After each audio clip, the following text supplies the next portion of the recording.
Over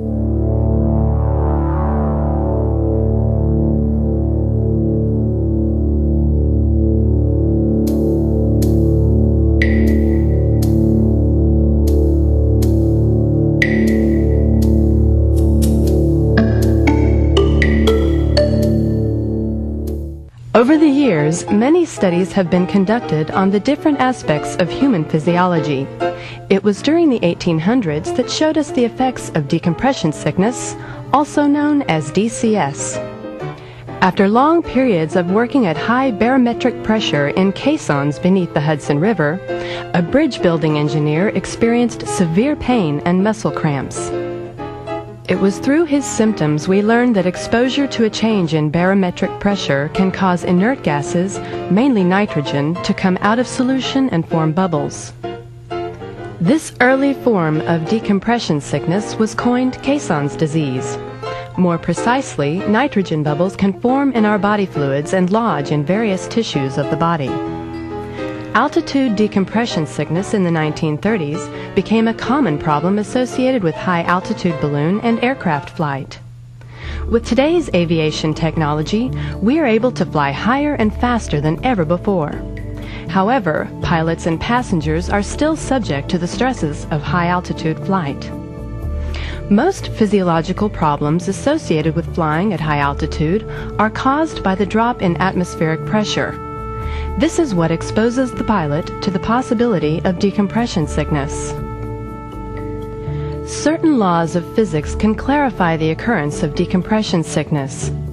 Henry's law states when the pressure of a gas over a liquid is decreased, then the amount of gas dissolved in that liquid will also decrease. This is best demonstrated when you remove the top from a can of soda.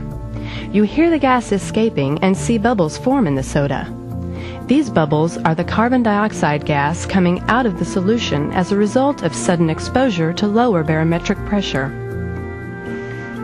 The human body reacts in much the same way.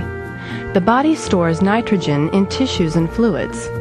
When the body is exposed to decreased barometric pressure, like flying in an unpressurized aircraft to altitude, or during an in-flight rapid decompression, the nitrogen dissolved in the body comes out of solution.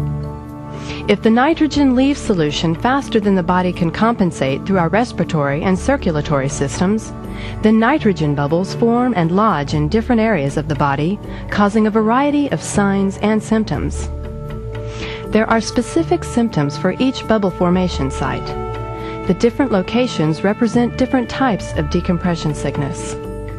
There are 4 types of decompression sickness, and each has a different effect on the body. Bends is pain in and around the large joints of the body and is the most common type of decompression sickness in aviation.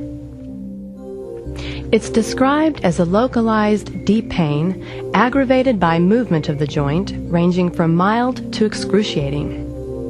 There is also evidence that bends, once experienced, may recur in the same location during subsequent exposures. Bends that persist during descent or reappear at ground level can be a serious condition if left untreated. Skin manifestations is another type of decompression sickness. Symptoms include tingling, itching, and cold or warm sensations. These symptoms are caused by the occurrence of bubbles localized under the skin. A mottled or marbled pattern may appear on the skin around the shoulders, upper chest, and abdomen. The chokes is a DCS term related to the chest and lungs. This is where the bubbles intrude on pulmonary vessels. Symptoms may include a burning sensation in the chest, progressing to pain associated with deep breathing. Later stages of this type of DCS involve feelings of suffocation. Although the chokes occur infrequently, the condition is quite serious and, if allowed to progress, can result in collapsing and unconsciousness. Neurological manifestations is another type of decompression sickness. This is a very serious type of decompression sickness and can result in death. It affects the nervous system, including the brain, spinal cord, and peripheral nerves. Some symptoms include headache, visual disturbances, unexplained fatigue, muscle weakness, or paralysis. Now, let's look at those factors that make you more susceptible to developing altitude-induced decompression sickness. There is no specific altitude that can be considered as an exposure threshold for decompression sickness, but here are some guidelines for aviators to consider. Most pilots have little risk of decompression sickness below 18,000 feet MSL, provided they have not been scuba diving within the last 24 hours. Most aviation cases of decompression sickness occur at or above 25,000 feet MSL. Repetitive exposure to altitudes above 18,000 feet within a short period of time increases the risk of developing decompression sickness. The faster the rate of ascent to altitude, the greater the risk.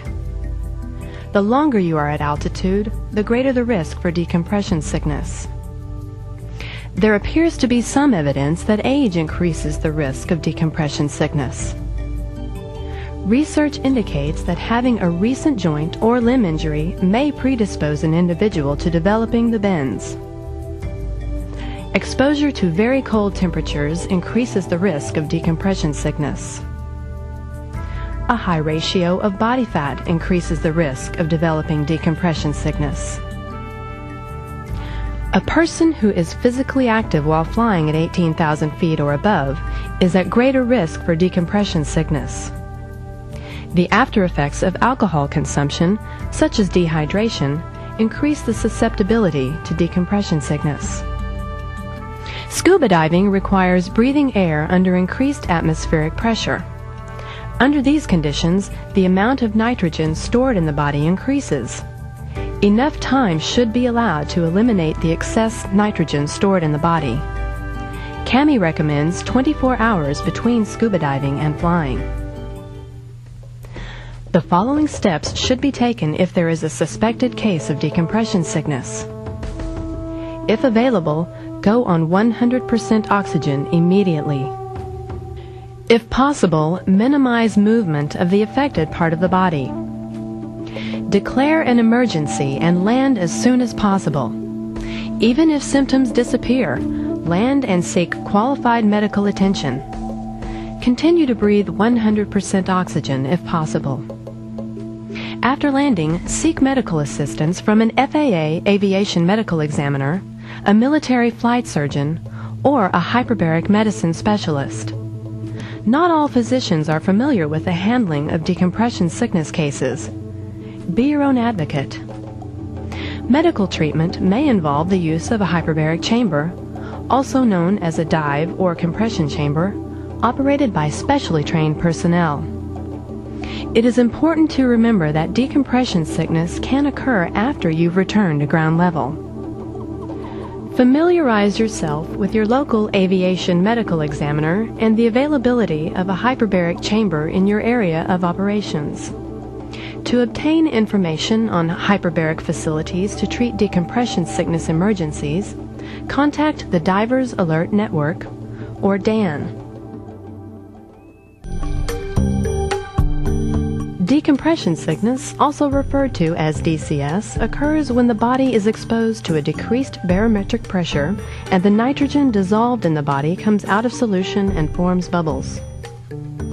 There are 4 types of DCS: the bends, pain localized in large joints, skin manifestations, tingling, itching, and cold or warm skin sensation. The chokes, a deep burning chest pain aggravated by breathing.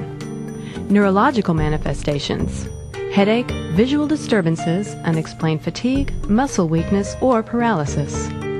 The factors that make you more susceptible to developing decompression sickness: exposure to high altitude, repetitive exposure to altitudes above 18,000 feet, high rate of ascent, prolonged time at altitude, age, previous injury, low ambient temperature, overweight, physical activity in flight, alcohol use, scuba diving before flying.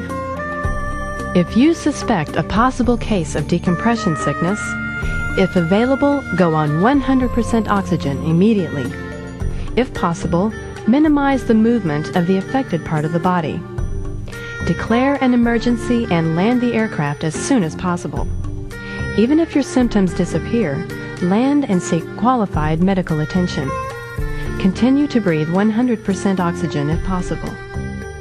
Remember that any time you fly above 18,000 feet in an unpressurized aircraft or experience a rapid decompression, you are at risk of developing decompression sickness. So be prepared for the unexpected.